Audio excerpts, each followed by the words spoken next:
Reading from Srimad Bhagavatam, 6th Canto, Chapter 14, Text number 6.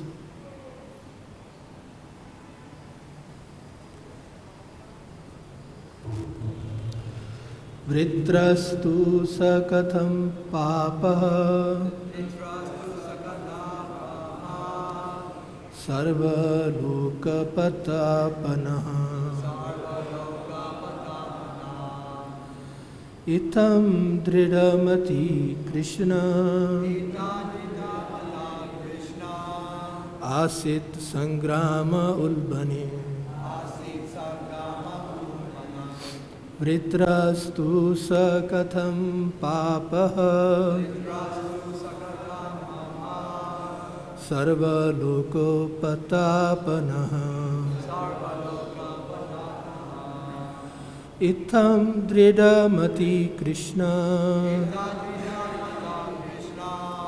asit sangrama ulbane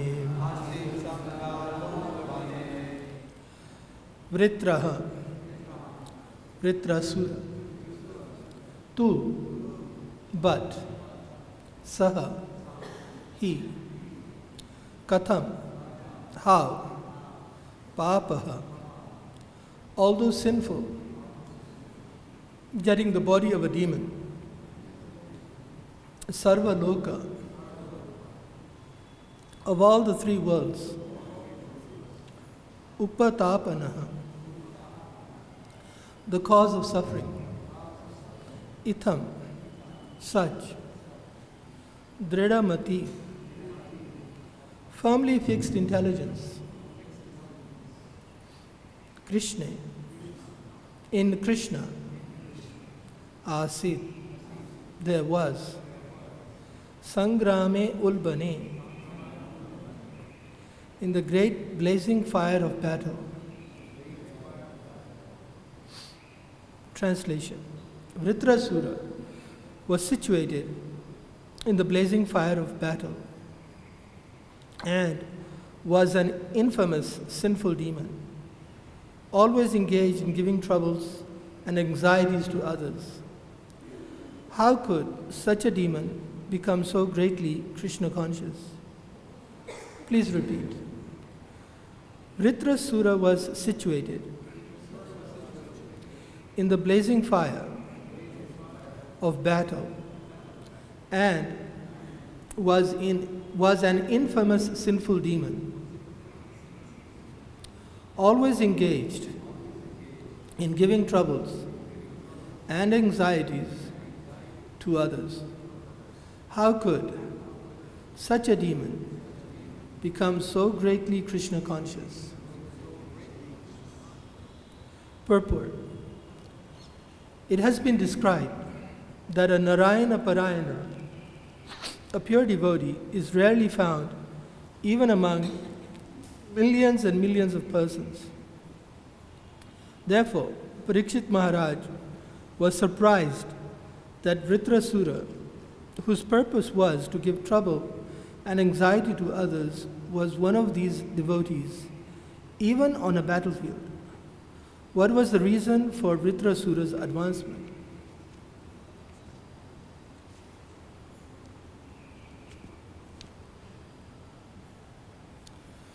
Om Ajnana Timirandasya Jnananjana Shalakaya Chakshura Unamilitam Yena Tasmai Shri Gurave Namaha.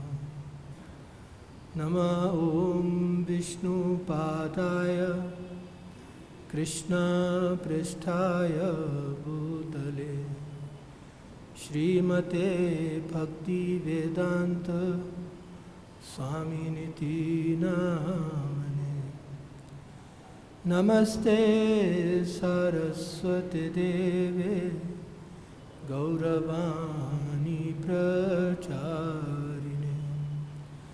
Nirvishesha Shunyavadi paschatya deshatarine. Jaya Shri Krishna Chaitanya Prabhu Nityananda Shri Advaita Gadadhara Shri Vasadi Gaura Bhakta Vrinda. Hare Krishna Krishna Krishna Hare Hare, Hare Rama Rama Rama Hare Hare. Vritrastu sakatam papa sarvalokupatapana itham dridamati Krishna Asit Sangrama Ulbani. Vritrasura was situated in the blazing fire of battle and was an infamous sinful demon, always engaged in giving troubles and anxiety to others. How could such a demon become so greatly Krishna conscious?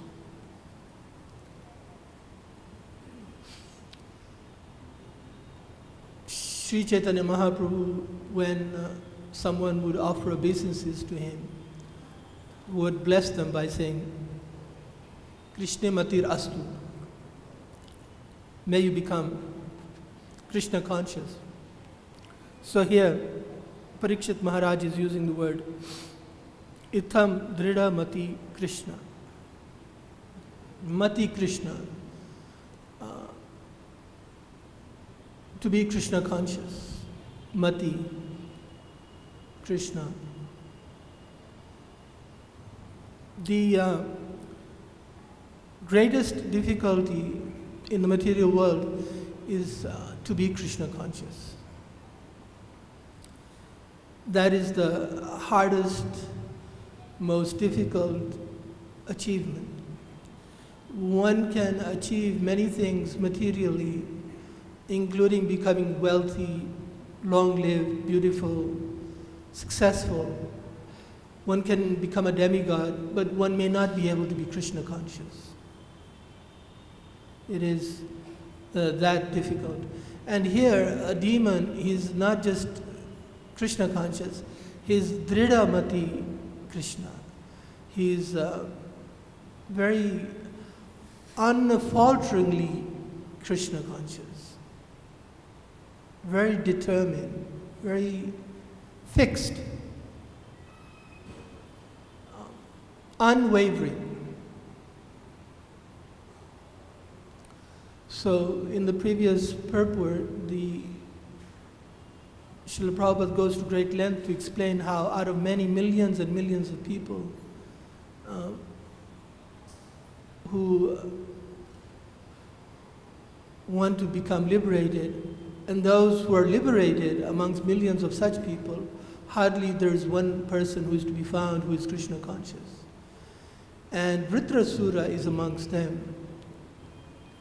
He is also not just Krishna conscious, but very fixed Krishna consciousness, firmly fixed intelligence. So Srila Prabhupada uses the synonym for mati as conscious as well as intelligence. So this is the difficulty.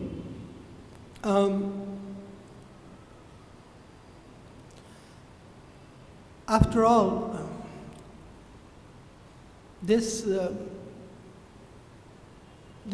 Krishna conscious challenge is very difficult, and yet we find Srila Prabhupada has distributed it to everyone very freely. How is that? Katham.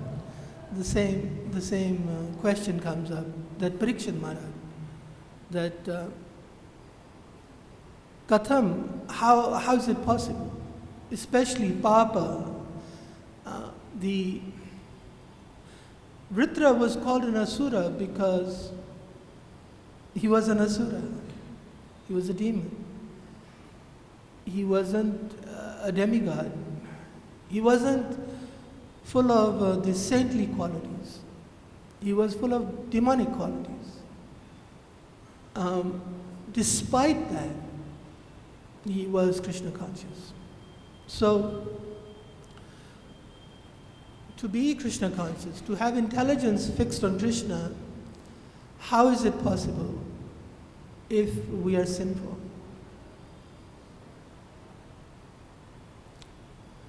Mami partha vyapashritya yepi payonaya. That the papa yoni, those who are born in a sinful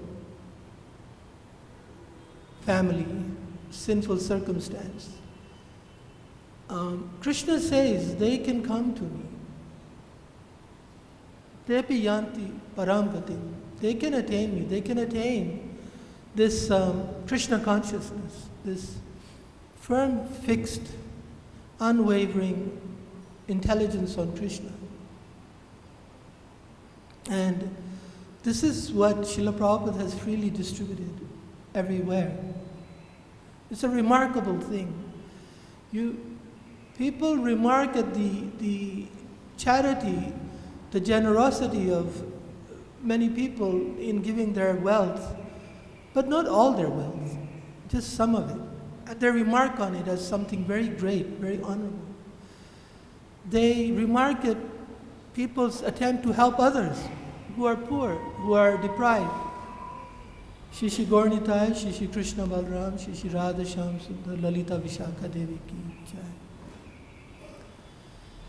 Everyone is very impressed by such generosity and magnanimity of people. But consider for a second that even when you try to be Krishna conscious, you're unable to be. You're unable, even if you try. So what is to be said of a person who distributes it to you, to people who did not even desire to be Krishna conscious in the first place? They were simply engaged in sinful activity. This is the position of Srila Prabhupada. It's not ordinary in the least. Even by the standards of the Srimad Bhagavatam, it is not ordinary. It is completely extraordinary. One person who was sinful is being glorified in number of chapters in the 6th canto. One person.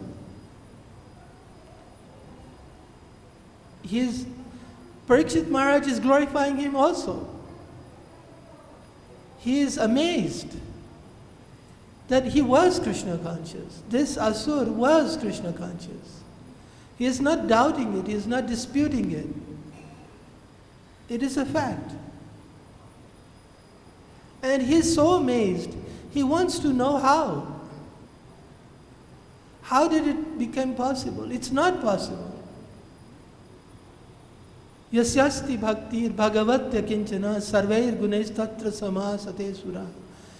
The person who is Krishna conscious, he has all the qualities of the demigods, all the saintly qualities, all the good qualities. So how does a person who is dispossessed of such qualities, how does he become? He is glorifying, he's thinking this is a very key point. This is an amazing point. And as the chapter unfolds, we will discover it's the mercy of great sage Angira and Narada Muni. So their mercy on one Asura is being glorified. One person. And it's kind of hard to have a perspective of the extent of the greatness of His Divine Grace A.C. Bhaktivedanta Swami Prabhupada in this perspective, in comparison to this topic of Vritrasura. This Srimad Bhagavatam is referred to in other literature by that literature which tells the story of Vritra. This is how the Srimad Bhagavatam is referred to in all the other Puranas. because Srimad Bhagavatam is known for having this very particular Leela of Vritrasura, greatly elaborated. And that a sinful person, he is fully Krishna conscious. He is so Krishna conscious, he is Krishna conscious in battle. While he is being killed, he is Krishna conscious. It's an extremely high level of fixed Krishna consciousness. There is something called Komal Shraddha, very delicate faith, which can be easily affected. So, Vritrasura has very strong faith, unwavering, cannot be affected. And this is the potency of a pure devotee. This is when Prabhupada gives an example, when the man is potent and the woman is fertile, there is procreation. So the potent spiritual master, the potent pure devotee, and the suitable disciple, recipient, submissive, then Krishna conscious becomes possible. This is the answer to the word katham. How? How does a papa? So in other words, even if you're sinful, if you want, you can be fully Krishna conscious. Sinful circumstances are not a disqualification. They're not a disqualification. This is a pretty important point. You know, one incident comes to mind. I think it was Guru Das Prabhu. He went to Vrindavan in the market, and somebody said to him, well, if you carry on like this, next life you will become a Brahmana. And so he told to Srila Prabhupada. Prabhupada said to him, you should have told him, if you carry on living in Vrindavan, one day you'll become a devotee in ISKCON. So the potency, so we may have disqualifications. But the one disqualification you must not have is to be unsubmissive to a pure devotee, because it's dependent upon that. In other words, we are glorifying, this whole Leela is glorifying how transcendental is this process of surrendering to a pure devotee of the Lord. Simply surrendering. Simply. You have no other qualification. You are devoid of any pious qualifications. You are a papa. You're sinful. But somehow you have this ability to surrender to a pure devotee. It is possible to be Drida Mati Krishna, very fixed in Krishna. This is the highest attainment, the most difficult attainment. And it is possible in this way. It's a very profound meditation. This is why the process of Shravanam, Kirtanam, Vishnu Smaranam is a powerful process. Simply by hearing, by chanting, and by remembering this process of pure devotional service, just doing this, you become perfect. You become Krishna conscious. And this is what we're being asked to hear, to chant, and to remember. This is what? This is the subject. There is sometimes confusion that because it says Shravanam, Kirtanam, Vishnu Smaranam, that if I simply think of Krishna, chant Krishna's name, that's enough. Prabhupada explained, Krishna is not an ordinary person, just like a king is not alone. He has in his entourage, but he also has a kingdom. There's a lot of knowledge about a king.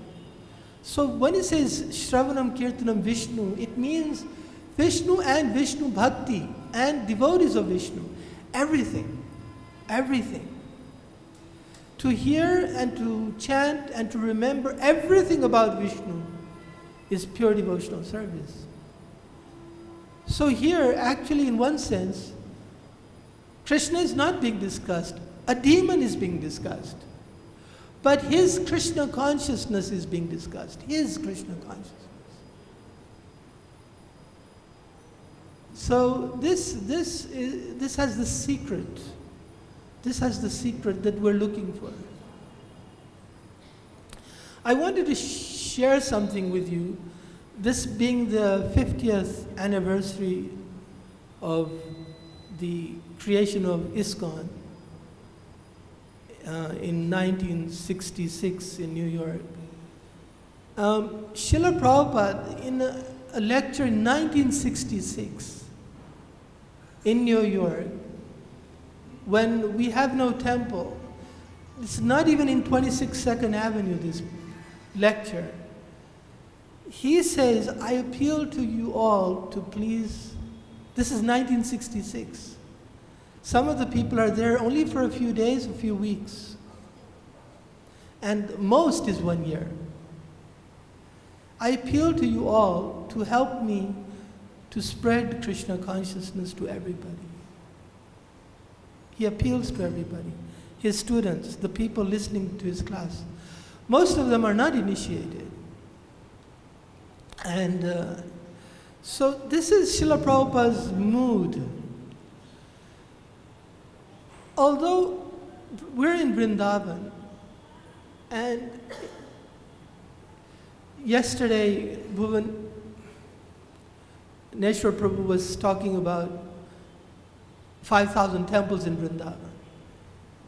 And yes, they're all centered around Krishna, but nobody has what Srila Prabhupada has, this mood, this very Drida Mati Krishna, this very focused Krishna consciousness in which he wants to give Krishna to others.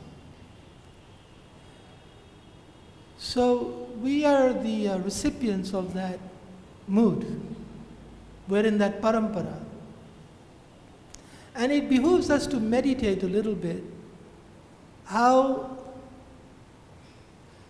the specific mood of our founder Acharya around the Srimad Bhagavatam, about the story of Vritrasura, is to want to give Krishna consciousness to others. This, to deliver to people are looking for, they're not even looking for broken pieces of glass. They're just simply suffering. Simply, purely, unadulterated suffering. That's all. They're not even looking for broken pieces of glass. Forget about looking for and getting a diamond. But Srila Prabhupada wants us to give this to the fallen people. That never mind they're fallen. They are fallen. They really, truly are fallen. It is a very fallen age. Everything is impure. The ether, the air, the water, the food, everything is impure. Association is impure. But whilst being surrounded in an ocean of impurity, Kaler dosh nidhe rajan, dosh nidhe, it is possible. Asti ek mahan guna. There is one great, and it is not so much private, personal chanting of the holy name. It is preaching it, giving it to others. Through Harinam Sankirtan, through Prabhupada's books, we not only have to hand out the book, but to teach the book, to explain, my dear sir, look what it says. Look what it is possible for them to understand. This is what Srila Prabhupada has proven. It is possible for a foreigner, a Westerner, a sinful person to understand. This is amazing. You would think they cannot understand. Parikshit Maharaj says, how is it possible? It's Papa. Katham. But it is possible. This is what Shukadev Goswami is going to explain. So this giving of Krishna consciousness is the mood of Srila Prabhupada. Is the specific mood that is not to be found in any other person who is a Krishna devotee outside of Srila Prabhupada's own followers. Not to be found. That particular mood. And he is delivering, if somebody wants, pure love of Godhead. I mean, Vritrasura was a person in Shantaras. Srila Prabhupada is giving Madhurya Ras. Even, this is like completely on another scale. It's hard to fully comprehend. But this is a wonderful story about a person. See, don't make the mistake of thinking, well, he was Chitraketu.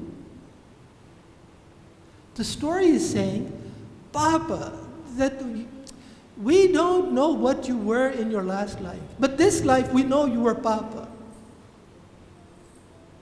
We do know. And frankly speaking, everyone in their past life, which past life we don't know, you were a pure devotee, you were in Goloka. But today you are Papa, you're here. So that question has to be answered today. How to deliver a person who is sinful? This is very powerful meditation. This is the highest charity. Do not compare, do not make the mistake of thinking opening a temple, a hospital, a school for free to the poor is equivalent. Nothing comes close. If you made people demigod, it does not come close. It is so powerful. And Srila Prabhupada says in that lecture where he appeals to the devotees to help him, and he says it costs you nothing. There is no cost. Zero. So, but there is this appeal that we willingly, voluntarily agree to abide by the bidding of a pure devotee. That's the essence. Thank you very much for your patience. Are there any questions or comments? The mic is behind you. Oh, there's one here.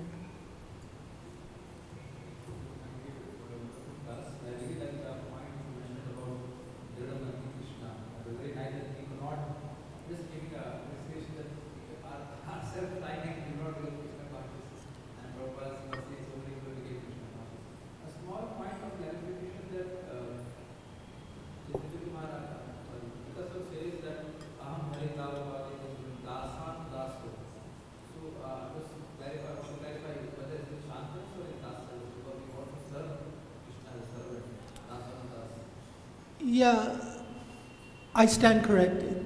He was Dasiras. While speaking, going through all the rasas, I thought of Shanta and missed the Dasya. Thank you. Attentive hearing. Any other question or point?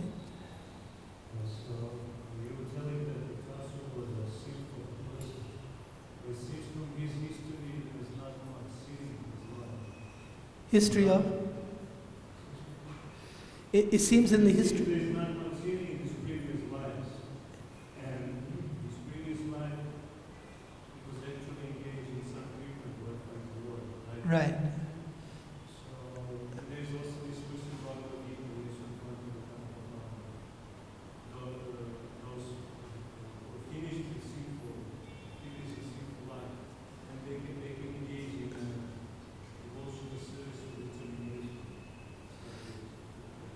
This is called a very relevant question to the class, what you just said. Yesham to antagatam papam, jananam punya karmana, te dvanda moha nirmukta bhajante mam drida prata. One is unable to take up Krishna consciousness, bhajante mam, worship Krishna, with drida vrata, unless he's free from all papa. Okay, this is totally relevant now. Now this requires a little explanation. Because here, and this is what Parikshit Maharaj is saying, how it is a papa. Now you see, I want to explain. First of all, Vritrasura is papa. That birth is papa, that birth. Asura means sinful. You see, that his birth was as an asura. I mean, he could eat, his birth was he could eat others, human, everything. You know, that was his birth.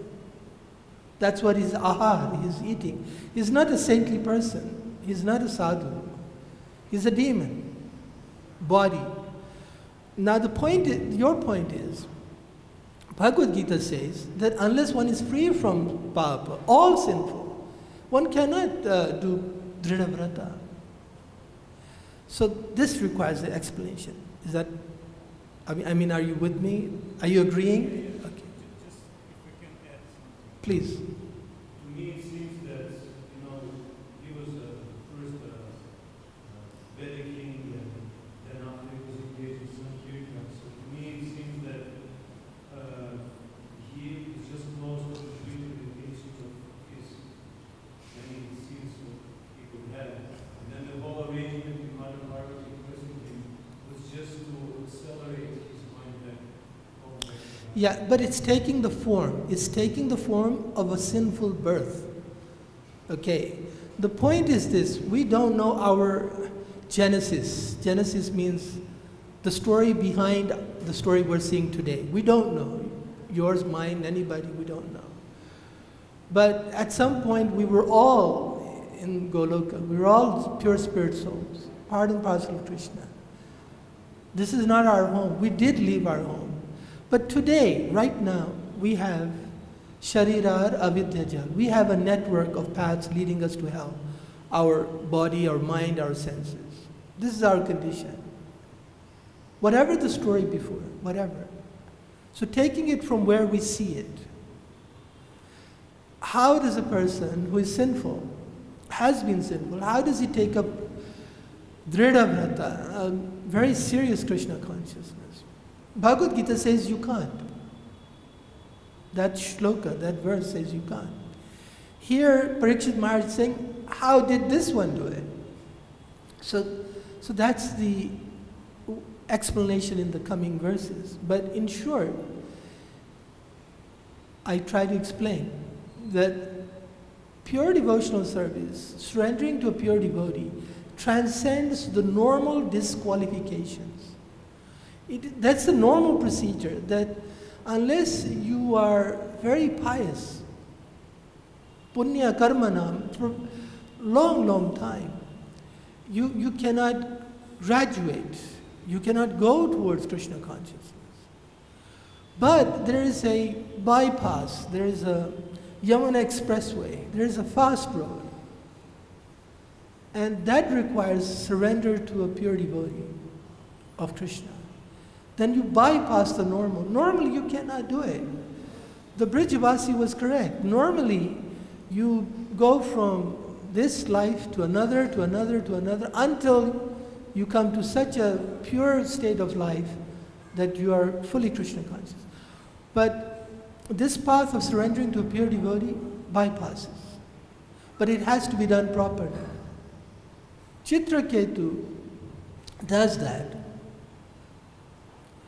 So even now it's interesting, there's no mention of a pure devotee he surrendered to while an asura. But he remembers, he recalls the instruction of his spiritual master from before. So pure devotional service has many intricacies. They're not all simple, straightforward, 1, 2, 3, that's it. There are some intricacies involved. But the principle is that, just like one devotee said to Prabhupada, if I look at my life, I don't have the qualifications that lead me to being Krishna conscious. So I don't have the Sukriti, he said. Prabhupada said, I am your Sukriti. I made it. So there is this point here. Now we're taking advantage of this, and we want to distribute this to others. We want others who may not be qualified to have it also. But it has to be done. Like Srila Prabhupada is the example to follow. How it is done. How do you give Krishna consciousness to a person who is not qualified? That is what we have to learn from the example of Srila Prabhupada. That's where the detail is. How it is done. Prabhupada one time said it takes gallons of blood to make one person Krishna conscious. Just one person. Takes gallons of blood. So there is a lot of effort involved, but it is the compassion of, just like a mother is very determined to make her child who's unwilling to learn. You know, mothers have this experience. How they have to overcome the obstinacy of the child who only wants to play, who only wants to enjoy, does not want to do anything remotely involving hard work. So people are predisposed to sinful life very, very much. But like a mother, the devotee has to be very compassionate. And they will change. That's what Srila Prabhupada has proven. People will change. Is that okay? If you want to pursue, you can.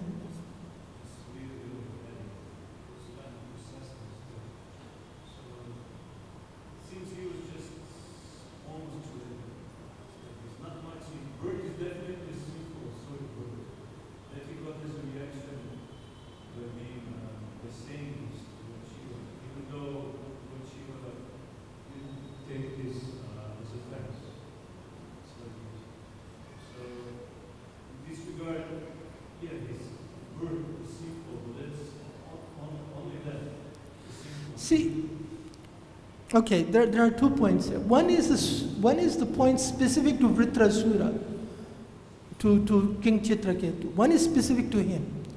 One is the general principle that it illustrates. We are talking about the general principle that it illustrates. The specific point about Chitraketu himself will be discussed as the pages unfold. We will go into more detail. But there's a principle that applies to us. We're not Chitraketu, right? It's not a slight. In other words, we're not talking about ourselves as people who were more or less pure devotees, but just got accidentally cursed. Here the comparison is being made. Parikshit Maharaj makes this.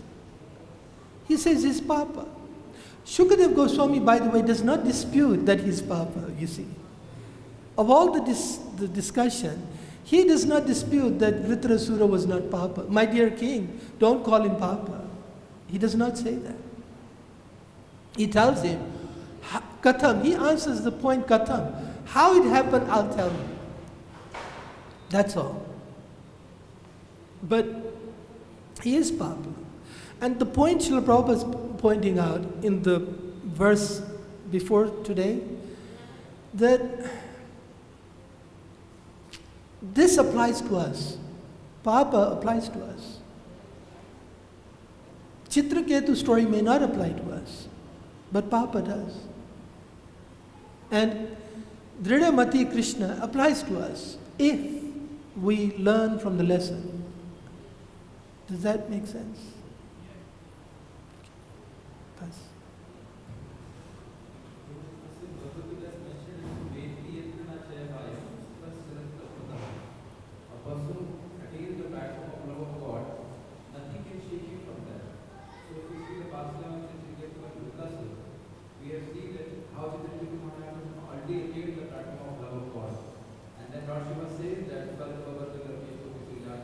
Right. So my understanding is that this pastime illustrates how even if a devotee is cursed circumstantially and enters to a so-called bhakti-yoga, his bhakti cannot be influenced by that. Right. It's transcendental even to... Well, actually, the point of this Leela is that it's transcendental even to curses. And we're speaking of powerful curses. You don't get much more powerful a curse than from Mother Parvati. But pure devotional service is unaffected. That's... There are many points to be drawn from this Leela, right? But you see, again, I emphasize Srila Prabhupada's own mood. I particularly am partial to Prabhupada's mood, and his mood will change also. But he likes the mood of where it's relevant to us, rather than having a theoretical understanding of Chitra. Chitraketu needs no understanding from us. He doesn't need our sympathy or our support. But we need to derive some lesson from this, relevant to us. Srila Prabhupada's mood, if you study all the purports, is always from that angle, rather than worrying about the esoteric, philosophical situation of the Leela. We're not really Pandits, Forgive me for saying this, but Prabhupada did say it. We're not Pandits. We're just aspiring devotees. We have no qualification. We have no ability to actually be Pandits, to understand the intricacies of the details. People pretend to, but they have no adhikar. It's very easy mistake to make because there are so many commentaries available of acharyas who had a comment on this. But it's not healthy. Prabhupada's own view was, don't do it. You simply understand what is relevant to you. Somebody asked Prabhupada, what is the relationship between Lord Balaram and Radharani? Prabhupada became very angry. Now there may be somebody who thinks, I can explain, but Prabhupada's response was very angry. He rebuked that devotee very strongly, not mildly. The word used was very angrily. Prabhupada was extremely angry. So I would discourage any kind of, you see, this is where Drida Matir, it's not so easy to be Krishna conscious because the mind likes to speculate. No, I know. I've been 7 days in the movement. I'm pretty good. Ask me, I'll tell you. No, don't do it. Savdhan. Don't do it. You're walking in dangerous waters now. Save yourself. Be careful. Arsha Prayog. Eat the remnants of the predecessor acharya. Don't go and eat bhoga. Simply accept it as it is. Right or wrong, I understand or I don't.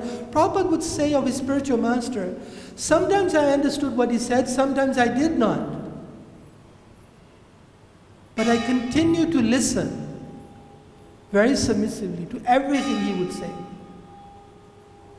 This is the example we should follow. This is my request to all the learned Pandits. Don't be a learned Pandit. Don't do it. This is the best advice I can give. Submissive oral reception. In Hindi, juta. Eat the juta. Eat the remnants of the pure devotee. If he did not go into that topic, you don't go. Guru mare murkha dekhi karila shasa. Sri Chaitanya Mahaprabhu says, my spiritual master saw me, Nimai Pandit, the greatest scholar of his time, murkha. And he's accepting it. He's saying, yes, I'm murkha. Karila shasa. He overruled me. This is the life of the follower of Srila Prabhupada. Actually, Srila Prabhupada did not create Pandits. He created submissive followers of his instruction. And as a side benefit, they also were very learned. It's a side benefit. It's not the main benefit. You know, like your medicines have side effects. You become paralyzed, deaf, dumb, and die. Well, the side benefit of following Srila Prabhupada's instruction is you also become learned. It's a small thing. It's not a big thing. With that and the bell, thank you very much. Granth Raj Srimad Bhagavatam ki. Srila Prabhupada ki.